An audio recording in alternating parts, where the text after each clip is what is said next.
Olá pessoal, hoje vamos dar uma pincelada aí sobre o assunto de direitos humanos, a nossa matéria de filosofia.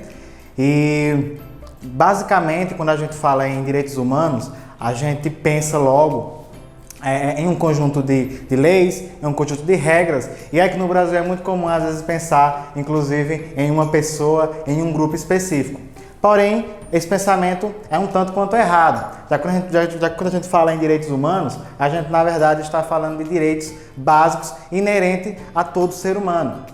E aí eu vou partir aqui de alguns pontos que a gente pode comentar de uma maneira bem breve, que vai talvez tentar esclarecer aí algumas dúvidas, tá? Primeiramente, o que são esses direitos humanos? Basicamente vai ser um grupo, tá? de leis que vão tentar garantir uma melhor garantia de vida para as pessoas, desde que ela esteja inserida dentro da categoria de humano. Então daí a gente já parte do princípio de que todo ser humano vai ser beneficiado por essas regras, o que já torna meio contraditório alguém ser contra os direitos humanos. E aí a gente vai para outro ponto.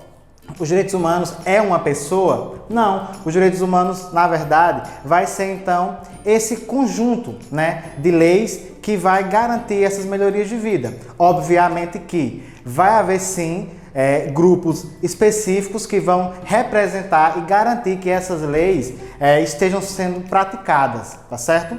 Outro ponto, os direitos humanos, eles são universais. Quando a gente fala de direito humano, a gente está falando de um direito inerente a uma espécie, tá? A toda uma espécie. Então, independentemente de classe social, de religião, de etnia, o direito humano ele vai ser previsto para todas as pessoas, tá certo? E a gente parte para um outro ponto. Então, falando tantas regras, tantas coisas, como surgem então esses direitos humanos? Para a gente fazer um exercício mental relacionado a isso, a gente vai ter que voltar um pouquinho no tempo e ir lá para o século XX, tá?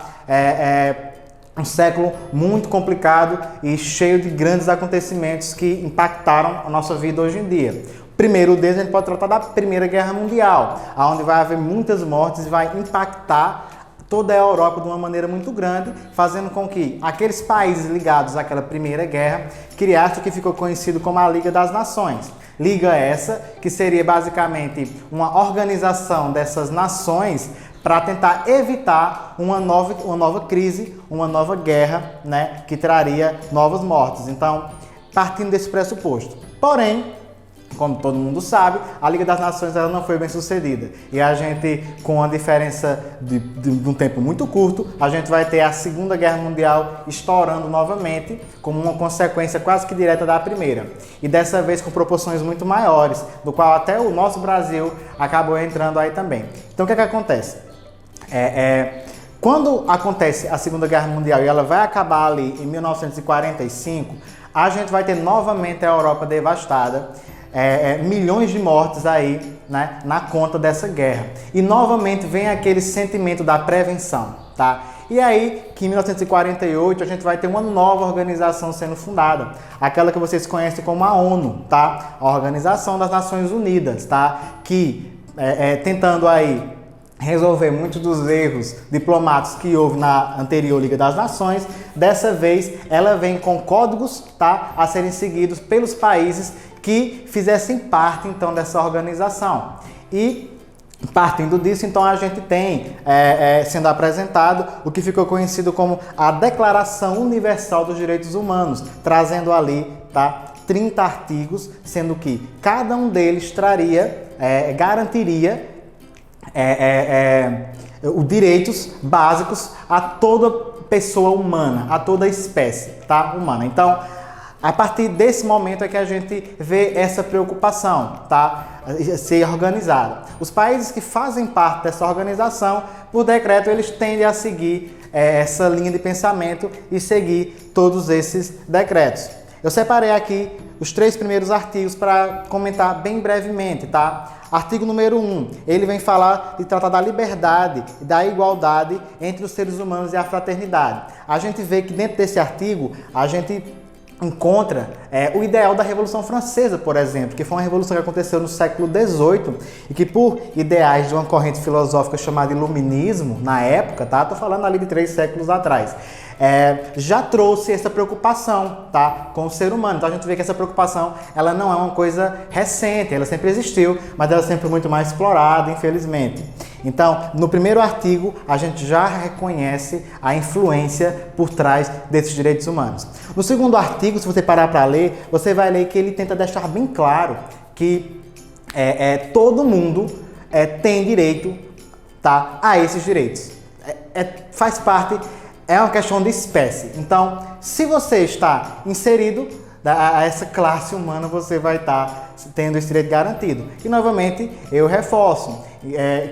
Toda essa questão da gente ver a crítica em cima dos direitos humanos, ela acaba sendo no Brasil uma crítica mais politizada e tudo mais. Só que, infelizmente, isso acontece.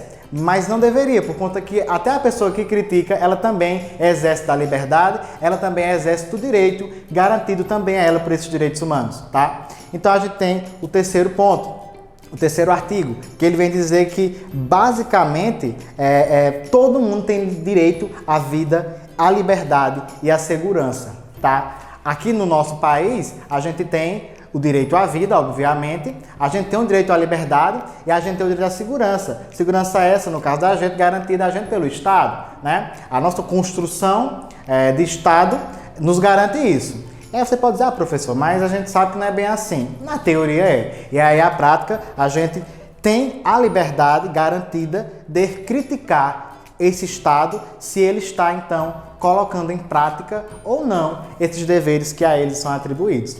Então, basicamente, a gente tem esses direitos humanos de forma universal, garantindo o que é básico, tá, para a vida em sociedade, para a vida humana, tá certo? Então, eu vou ficando por aqui.